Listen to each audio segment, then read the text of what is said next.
Okay, so magandang umaga. So inline dun sa gusto kong makoveran to ng net, ay tama ng net.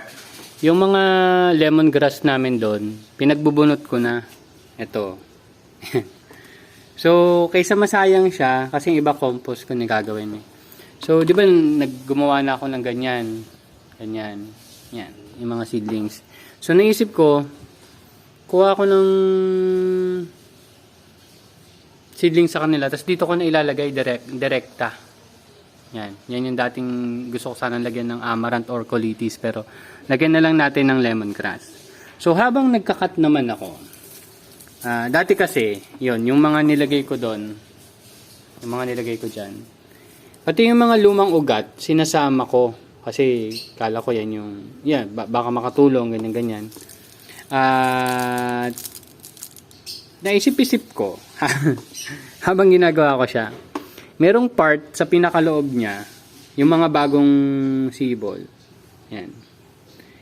Kinukuha ko na lang yung upper part nung ugat dito. Although wala talaga siyang ugat, pero palagay ko magkakaugat siya. Yan. So katulad nito, ito yung mga nasa baba, mga lumang parte na yan nung mga dahon niya. So habang nagbabago siya, parang nagkakaroon siya ng layer. So yung pinaka malapit sa taas na layer, yun yung kinukuha ko. Ito yung mga yon. So di ba mas mukhang fresh sila. Tapos ito, yung may mga lemongrass naman na medyo tuyo na talaga, hindi ko na siya kinukuha kasi possible malaki yung chance na mamatay siya. Tapos ito, may mga puti-puti eh. Hindi ko lang alam kung insekto yon or sakit nila or kung ano man. Ang ginagawa ko, binabalatan ko siya ng binabalatan hanggang wala na ako makita nung mga puti na hindi ko sure kung insekto yon. Kasi ngayon nakababad lang muna sila sa tubig. Then meron din ako nakababad dun sa tubig. Hindi lang masyadong kita dito, pero yun yung banda dun sa dulong daliri ko. May nakababad dyan. Puntahan ko nga. Ayan. So ito yung unang mga ginawa ko, diretso sa soil. Pero seedlings. Ito naman yan, binabad ko dyan kasi gusto kong makita. Ito nga, halos natanggal ko na yung pinaka parte ng uugatan niya. Ayan, oh. Pero alam ko meron pa yan eh. So nilagay ko lang dyan para makita ko after ilang days kung magkakaugat siya. Ayan, ito. So ito yung parang pinaka top portion nung mga lumang lemongrass or tanglad. Tapos itong mga nakikita nyo dito, direct sowing ko sila dito mamaya. So tinatapos ko lang. Kaya kung mapansin nyo, wala akong kinukuhang medyo yung bulok na. Talagang lahat yan fresh. Yan, fresh. So hopefully tumubo sila. Yan, lemongrass. Naisip ko lang habang kinukuha ko sila or habang inoobserbahan ko yung ugat nila. Ito, katulad nito. Yan. So ikat ko lang muna, pakita ko sa inyo. Kaya napili ko to kasi kung mapansin nyo itong putol na to, meron pang green sa taas.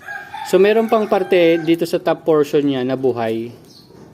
Tapos itong nasa baba, parang luma na to, tapos hindi niya nagagamitin. Kaya umaangat yung part nung, ayan, parang nagkakaroon ng segment. So sa banda dito, kakat ko ulit, tatanggalin ko na tong lumang ugat. Wait lang. Okay, so ayan, naputol ko na. Tatanggalin natin lumang part niya. So ito, babalatan ko lang to hanggang makuha ko yung fresh part niya. Ayusin ko lang muna. So ayan, makita nyo, ayan. Yan yung fresh part niya. At saka binalatan ko, hindi ko lang napakita sa video, pero binalatan ko yung binalatan hanggang wala na ako makita nung puti-puti. Ayan. So itong babang part, sa palagay ko mga lumang parte pa to. Itong nasa taas yung pinaka-importante sa atin. Pero sinasama ko lang sila. So ayan. So hopefully maging maayos yan. And pakita ko na lang sa inyo yung magiging update natin.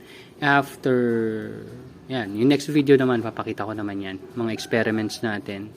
Mga trials natin dito. Pati yung mga failures, nakikita nyo naman.